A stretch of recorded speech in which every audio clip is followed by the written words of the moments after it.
que serve ter pernas para andar na terra e pulmões para respirar se o motor do teu corpo não tiver combustível suficiente? A transição dos vertebrados para o ambiente terrestre dependeu de muitos fatores, mas houve um que mudou as regras do jogo: a anatomia do coração. Como é que a evolução para três ou quatro cavidades deu o suporte energético decisivo para o sucesso desta colonização face à gravidade e à secura? Olá e bem-vindo ao BioGeo Passo a Passo. No episódio de hoje, entramos no nosso terceiro cruzamento especial de capítulos e o desafio hoje é bastante grande. Vamos perceber que o teu sangue corre nas veias da forma que corre, porque os teus antepassados decidiram dar o passo mais audaz da história da evolução dos vertebrados: sair do oceano. Muitas vezes pensamos apenas nos pulmões ou nas patas, mas uma das chaves desta transição histórica foi invisível: o sistema circulatório. Para sobreviver fora d'água, onde as exigências metabólicas são brutais, o sangue teve de aprender a correr mais depressa, com mais pressão e sem misturas.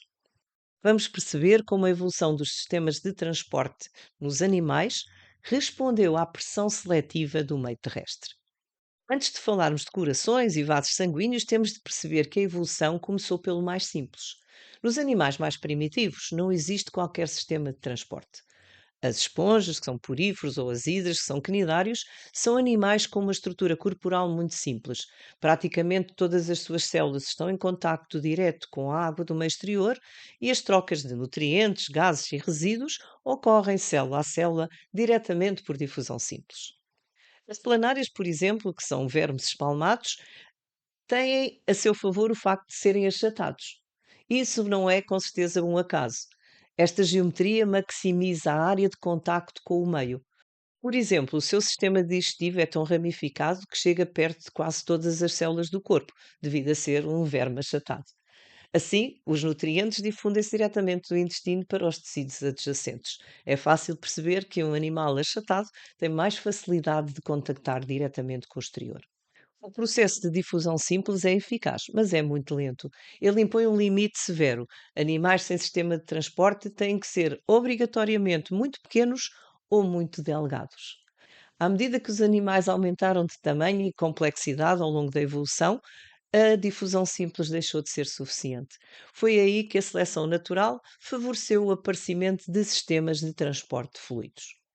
Então, com o aumento do tamanho corporal, surgiram duas grandes estratégias de transporte de fluido no reino animal: o sistema aberto e o sistema fechado. O sistema circulatório aberto, ou lacunar, é um sistema em que o fluido circulante, que aqui não se chama sangue, mas sim hemolinfa, não está sempre dentro de vasos. O coração bombeia a hemolinfa, esta sai dos vasos e inunda diretamente os tecidos, numas cavidades chamadas lacunas, ou hemocélio. Pensa neles como uma piscina onde as células tomam banho diretamente nos nutrientes. Ele é típico de artrópodes, como os insetos e as aranhas, e da maioria dos moluscos, como por exemplo os caracóis ou os mexilhões. Como a hemolinfa perde pressão ao sair dos vasos, a circulação é lenta e pouco eficiente. Uma nota muito importante: nos insetos, este sistema não transporta gases, nem o oxigênio, nem o dióxido de carbono, porque eles têm um sistema de traqueias independente para a respiração, o que assegura o seu bom metabolismo.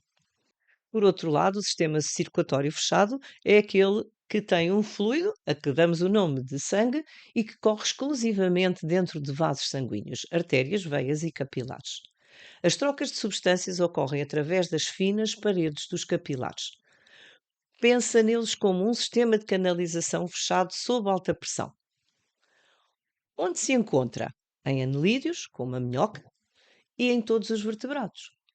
Como o sangue nunca sai dos vasos, a velocidade e a pressão são bastante elevadas, o que garante uma entrega de oxigênio e nutrientes extremamente rápida e eficiente às células. Quando olhamos para os vertebrados, desde os peixes até aos mamíferos, encontramos corações muito diferentes em número de cavidades. Mas se analisarmos a sua origem embrionária e a sua estrutura anatómica básica, percebemos que eles partilham o mesmo plano estrutural. Esta é a oportunidade perfeita para recuperarmos dois conceitos fundamentais da evolução, que não podemos esquecer para o exame: estruturas homólogas e evolução divergente. Estruturas homólogas são estruturas que apresentam uma anatomia interna semelhante, a mesma posição relativa e a mesma origem embrionária, o que prova que estes animais partilham um ancestral comum. No entanto, podem desempenhar funções diferentes. O coração de um peixe, de um anfíbio e o teu coração são estruturas homólogas. Como é que estas estruturas homólogas se tornaram diferentes? Através da evolução divergente. Quando as populações de um ancestral comum migraram para ambientes diferentes, estiveram sujeitas a pressões seletivas distintas, como a transição da água para a terra, a seleção natural tendeu a fazer acumular modificações nesse plano estrutural básico ao longo das gerações. Qual foi o caminho da evolução? Primeiro, a circulação simples, a dos peixes, em que o coração apresenta uma estrutura linear adaptada à vida aquática, com apenas duas cavidades, uma aurícula e um ventrículo. O sangue passa uma única vez pelo coração em cada ciclo, sendo este percorrido exclusivamente por sangue venoso. A seguir temos a circulação dupla, incompleta, a dos anfíbios e dos répteis. No contexto da colonização da Terra, as pressões seletivas favoreceram os organismos com maior capacidade de oxigenação. Surgiram corações com duas aurículas, que recebem o sangue de circuitos independentes, o pulmonar e o sistémico, embora a presença de um único ventrículo ainda permita a mistura de sangues. A mistura do sangue venoso e do sangue arterial. Surge depois a circulação dupla completa das aves e dos mamíferos, o ponto alto da evolução que permitiu suportar as exigências energéticas da endotermia em terra, o ponto alto da complexificação estrutural que viabilizou as elevadas exigências energéticas, por exemplo, da endotermia. Capacidade que mamíferos e aves têm de manter a sua temperatura interna dentro de determinados limites, independente da temperatura do meio ambiente. Não te esqueças que as variações de temperatura fora d'água são muito superiores às variações da temperatura dentro d'água. Mutações e pressões seletivas ao longo da evolução resultaram no aparecimento de um septo completo, separando totalmente os ventrículos e formando assim quatro cavidades. O lado direito do coração, perfeitamente separado do lado esquerdo, e eliminando definitivamente a mistura de sangues. Não há mistura de sangue venoso com sangue arterial nestes sistemas de coração dividido ao meio por um septo com quatro cavidades, duas aurículas e dois ventrículos. Chegamos ao segmento especial na mira do exame. O IAV adora cruzar vários tópicos e pode cruzar a anatomia do coração com a teoria evolutiva do neodarwinismo. E qual seria uma pergunta clássica? Relaciona o aparecimento da circulação dupla completa nas aves e mamíferos com a sua capacidade de colonizar ambientes terrestres, frios e hostis. Qual seria o raciocínio evolutivo correto? Em primeiro lugar, variabilidade genética. Devido à variabilidade genética causada por mutações e recombinação génica, surgiram na população ancestral indivíduos com septos cardíacos mais desenvolvidos.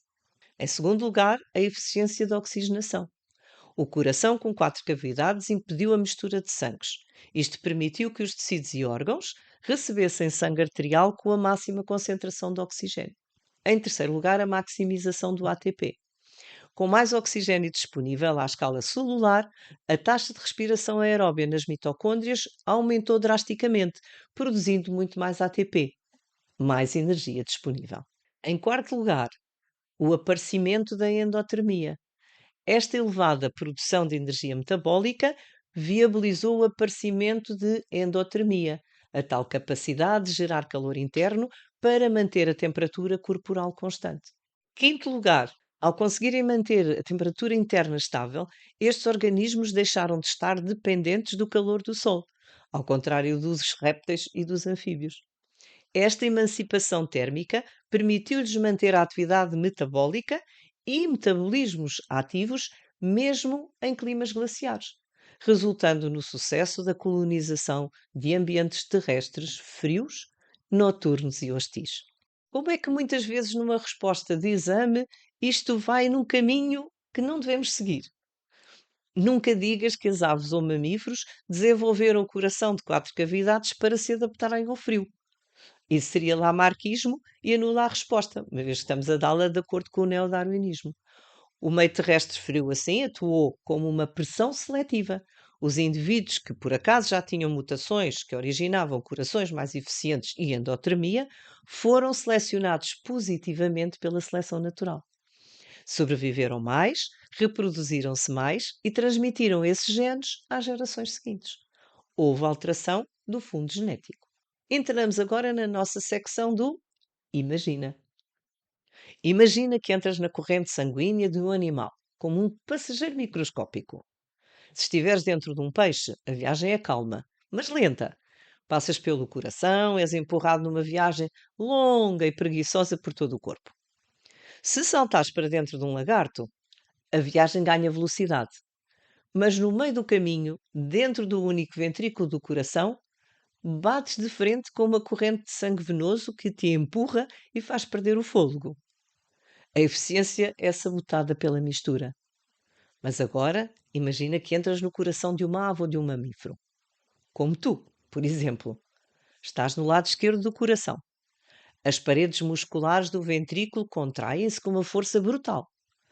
És disparado pela artéria aorta a uma velocidade incrível, numa corrente de sangue puramente arterial, vermelho vivo, carregado de oxigênio, sem misturas, sem atrasos. Esta pressão e velocidade são o preço energético que o teu corpo paga para que possas correr, pensar, manter o corpo quente e dominar o ambiente terrestre. É incrível ver como a anatomia de um órgão tão interno como o coração dita os limites geográficos e ecológicos de uma espécie inteira no nosso planeta. A evolução não faz saltos, mas pequenos passos que mudam tudo. E assim terminamos o nosso terceiro episódio especial. No próximo e último episódio desta nossa série de 25, vamos fechar com chave de ouro. Vamos olhar para o futuro e para os grandes desafios do nosso tempo. Vamos cruzar as alterações climáticas e os fenómenos geológicos de regressão e transgressão marinha com as ameaças biológicas modernas, como as espécies invasoras e a sustentabilidade ecológica. Obrigada por ouvires. Mantém o foco nesta reta final, estuda passo a passo e até ao próximo episódio.